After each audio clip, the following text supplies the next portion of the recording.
Alors la France n'a pas de Premier ministre, mais elle a les Jeux paralympiques. Pendant 11 jours, ils vont réveiller la ferveur des JO. Hier soir, la cérémonie d'ouverture était éblouissante. Show bluffant au pied de la place de la Concorde avec une Christine and the Queens tout de rouge vêtue.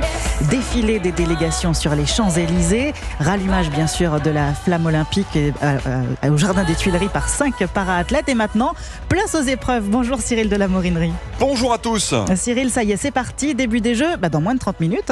Avec du para-badminton, porte de la Chapelle, les Français Lucas Mazur et Faustine Noël ouvrent la compétition avec du double mixte. Un peu plus tard, début des épreuves de para-tir à l'arc dans un décor de rêve aux Invalides. Du sport collectif avec du rugby fauteuil dans l'aréna du Champ de Mars. Les Français double champions d'Europe affrontent cet après-midi le Danemark. Ils veulent imiter les coéquipiers d'Antoine Dupont, champion olympique de rugby à 7. Après avoir fait le plein de confiance avant ces Jeux, confirme l'entraîneur William Hibert.